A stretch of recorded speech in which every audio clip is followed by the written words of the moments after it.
Digne-les-Bains est une commune française, chef-lieu du département des Alpes de Haute-Provence, située dans la région Provence-Alpes-Côte d'Azur.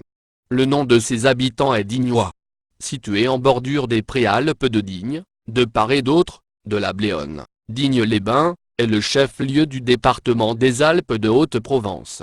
Placée au centre géographique du département, cette ville abrite 16 844 habitants, ce qui en fait l'une des plus petites préfectures de France, par sa population. Le centre-ville se situe à environ 608 mètres d'altitude. Digne est une ville essentiellement étendue, dans la plaine formée par la vallée de la Bléone, étant donné que le relief qui l'entoure est très accidenté. La vieille ville est construite sur une colline située entre la Bléone et le torrent des Eaux Chaudes, mais la ville s'est progressivement étendue dans les trois directions des vallées, en particulier vers l'aval. Sa situation géographique est assez remarquable, étant donné qu'elle se trouve au bord des Préalpes, sur le chevauchement qui porte son nom. Une partie de la ville est complètement enserrée dans la vallée de la Bléone, tandis que la ville s'étend largement sur les reliefs plus doux, en aval. Avec l'annexion de communes voisines, surtout en aval, la ville s'étend sur plus de 8 km de longueur. Aucune des 200 communes du département n'est en zone de risque sismique nul. Les cantons de Digne-les-Bains sont situés en zone AB, pour sismicité faible, selon la classification déterministe de 1991, basée sur les séismes historiques, et en zone 4, pour risque moyen, selon la classification probabiliste EQUIT, de 2011. La commune de Digne est également exposée à 3 autres risques naturels, les feux de forêt, les inondations, dans la vallée de la Bléone, et dans celle de ses affluents. Les mouvements de terrain, toute la partie ouest de la commune, est concernée par un aléa, de moyen à fort. La commune de Digne est également exposée à un risque d'origine technologique, celui de transport de matières dangereuses, par rail, route et canalisation. En ce qui concerne la voie ferrée, la ligne de Saint-Auban à Digne est neutralisée, et aucun trafic ne l'emprunte. Celle de Nice, à Digne, n'est empruntée que par des transports de voyageurs. La route nationale 85 et la route départementale RD 900 peuvent être empruntées par les transports routiers de marchandises dangereuses. Enfin, le gazoduc servant à alimenter Digne, en gaz naturel, constitue un facteur de risque supplémentaire. Le plan de prévention des risques naturels prévisibles, PPR, de la commune a été approuvé en 2008, pour les risques d'inondation, de mouvements de terrain, et de séisme, et le DICRIM existe depuis 2009. La commune a été l'objet de plusieurs arrêtés de catastrophes naturelles, en 1984 pour un tremblement de terre, et de multiples fois pour des inondations, glissements de terrain et coulées de boue, et mouvements de terrain dus à la sécheresse. Mais on peut également citer des inondations catastrophiques antérieures aux arrêtés, celles du Mardaric, et des Eaux Chaudes, qui inondent le bourg en 1928, et celle de la Bléone, en 1973, qui détruit partiellement le pont. Cette destruction est causée par la rupture de l'embâcle, créée dans le lit du Besse, qui provoque une onde de submersion. De la même façon, plusieurs glissements de terrain massifs sont entrés dans l'histoire de la commune, comme celui du 24 décembre 1916, qui provoque l'effondrement d'une partie de Courbon, ou celui de 2002-2003, à Villard-des-Dourbes. Préhistoire et Antiquité. La présence de 3 rivières, la Bléone, le Mardaric et les Eaux Chaudes, en a fait un endroit idéal pour l'implantation humaine. Avant la conquête romaine, elle est la capitale des Bodiontici, ou Brodionci, dont le nom est retrouvé sur le trophée des Alpes à la Turbie. La ville devient ensuite une cité romaine nommée Digna, au 1er siècle, puis Digna, en 78, et appréciée pour ses eaux thermales. On retrouve quelques établissements ruraux tout autour de la ville, comme aux hôtelleries de Gaubert, sud-est de la ville, où le bâtiment fouillé est occupé du début du 1er siècle à la fin du 4e siècle. Dans ce secteur, au pied du Cousson, le sol a été cultivé de façon continue depuis l'Antiquité, jusqu'au reboisement récent. Au Moyen Âge, 2 quartiers distincts se forment, le bourg et la cité. Le bourg, site antique, se voit doublé d'un castrum autour du château épiscopal construit sur le Rochat. Ces deux quartiers fonctionnaient comme deux villes indépendantes, l'une de l'autre et ce dès leur création. Le bourg restait sous la tutelle du prévôt du chapitre, alors que la cité ou castrum relevait de l'évêque. L'arrivée des Angevins à la tête du comté de Provence, en 1246, accélère le processus de récupération des droits comtaux usurpés, pendant la période précédente, par les seigneurs laïcs, ou ecclésiastiques.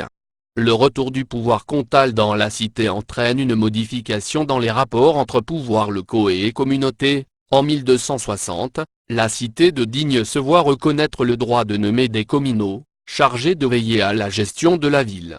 Le regroupement des deux sites se fait administrativement en 1385, lors de l'institution de syndics, remplaçant les communaux, chargés de représenter à la fois la cité et le bourg. L'évolution de l'institution permet d'observer une rationalisation administrative au début du XIIe siècle. À partir de 1475, la prédication des franciscains provoque plusieurs émeutes anti-juives meurtrières. Comme le reste de la France, Digne est prise dans les guerres de religion. En 1562, les Huguenots pénètrent dans la cathédrale, lacèrent les tableaux et brisent les statues, retirent les reliques, et les font brûler avec les ornements du chœur sur le parvis. La ville est attaquée par les protestants en 1574. En 1575, c'est l'église Saint-Jérôme qui est saccagée. Dans les années suivantes, la ville reste sous pression. En 1579, le capitaine d'Arcale occupe les campagnes alentour. En 1589, à l'avènement d'Henri IV, les ultra-catholiques de la Ligue catholique prennent le pouvoir dans la ville, jusqu'en 1591. Cette année, la ville tombe devant les armées royales de Lesdiguières. La cathédrale, fortifiée par les défenseurs, est attaquée, elle est bombardée avec des catapultes, puis prise d'assaut. C'est aussi pendant cette période que les habitants s'emparent du château des évêques, sur le Rochat, et le détruisent, pour éviter qu'il ne tombe aux mains d'un parti ou de l'autre. La Révolution française, et le Premier Empire. La nouvelle de la prise de la Bastille, est accueillie favorablement. Cet événement annonçant la fin de l'arbitraire royal, et peut-être, des changements plus profonds dans l'organisation de la France. Immédiatement après l'arrivée de la nouvelle, un grand phénomène de peur collective s'empare de la France, par peur du complot des aristocrates désirant recouvrer leurs privilèges. Des rumeurs de troupes en armes dévastant tout sur son passage, se propagent à grande vitesse, provoquant des prises d'armes, l'organisation de milices et des violences antinobiliaires. Cette grande peur, arrivée à Seyne, le 31 juillet, et appartenant au courant de la peur du Mâconnais, atteint Digne et sa région, le 31 juillet 1789, dans la journée avant de se propager vers Riez, où elle arrive dans la journée, à Moustiers et Castellane. La ville est érigée en chef-lieu des Basses-Alpes, et de district dès mars 1790, à la création des départements.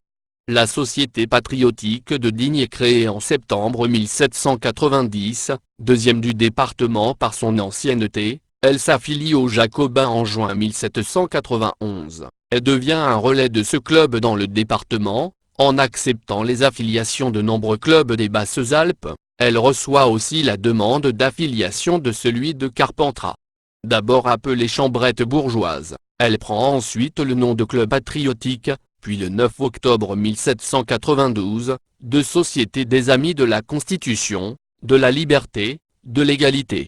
Elle établit un comité de correspondance chargé des relations avec les autres sociétés populaires qui lui sont affiliées le 14 novembre 1792. Les 10 et 11 janvier 1793, le général Péron effectue une descente depuis Marseille, soutenu par des clubistes marseillais en armes. Il se venge car il n'a pu obtenir le poste de procureur général syndic, 2 administrateurs départementaux sont destitués, et une amende de 13 000 livres, versée au club marseillais.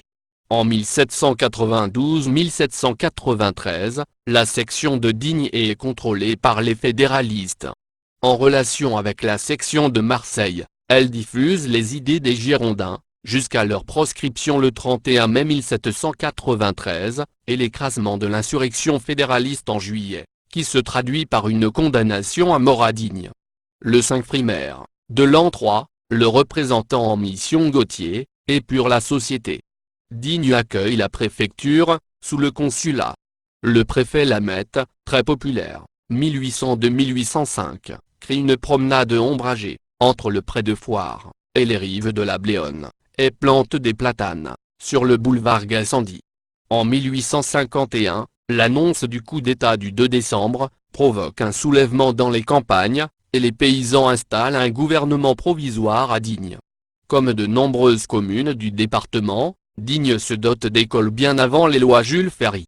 Cependant, aucune instruction n'est donnée aux filles en 1861, alors que la loi Fallou, 1851, impose l'ouverture d'une école de filles aux communes de plus de 800 habitants, et que Courbon et Gourbert, petites communes rurales voisines, ont une école de filles.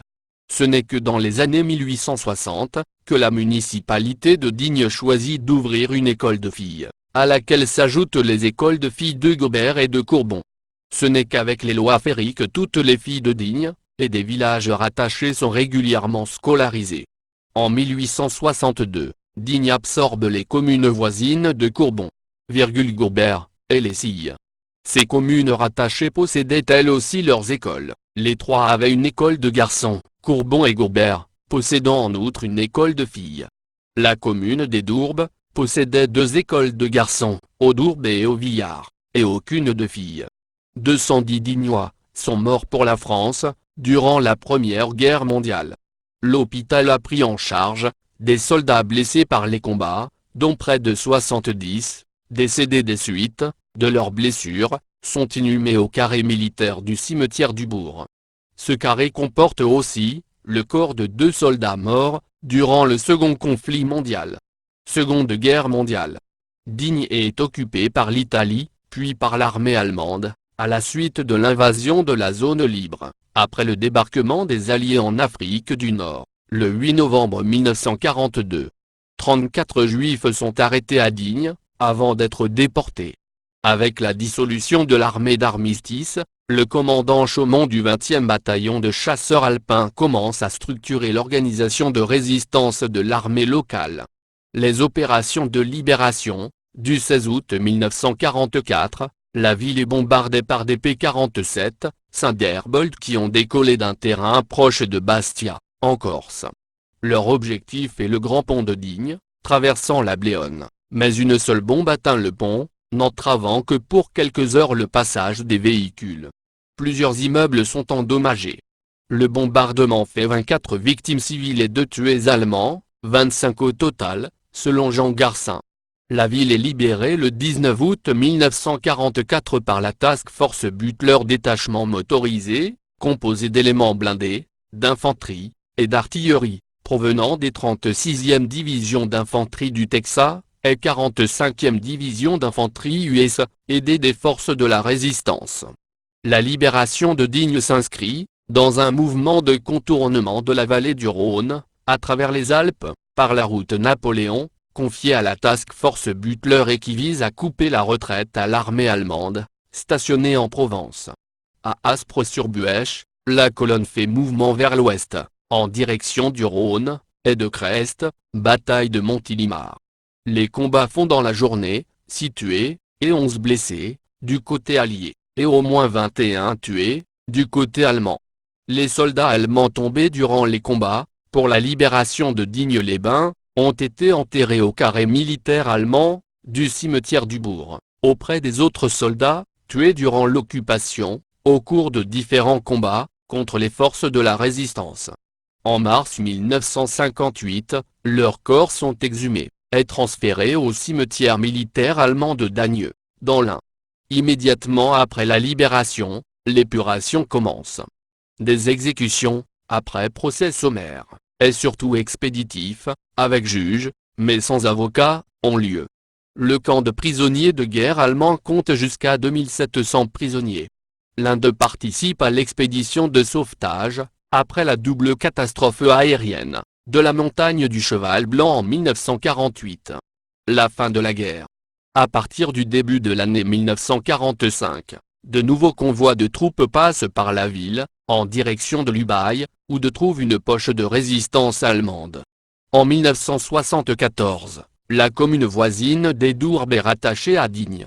De 1945 au début du XXIe siècle, la commune change de nom pour Digne-les-Bains en 1988. De nos jours, la ville de Digne-les-Bains continue de s'étendre, principalement le long des rives de la Bléone. Elle forme avec Entrage, Marcoux, La Robine-sur-Galabre, et Mézelles, la communauté de communes des Trois-Vallées.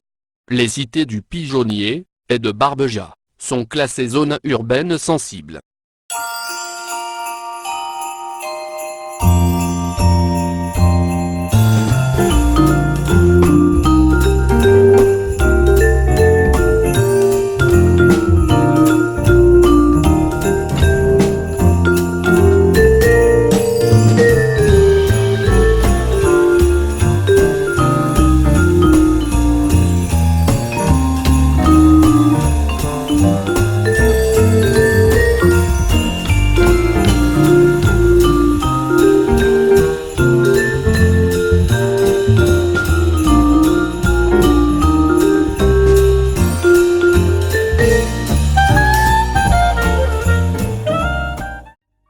Comme d'habitude, ce texte est interprété par Mathieu, ma petite voix de synthèse préférée, utilisée avec TextSpeaker 3.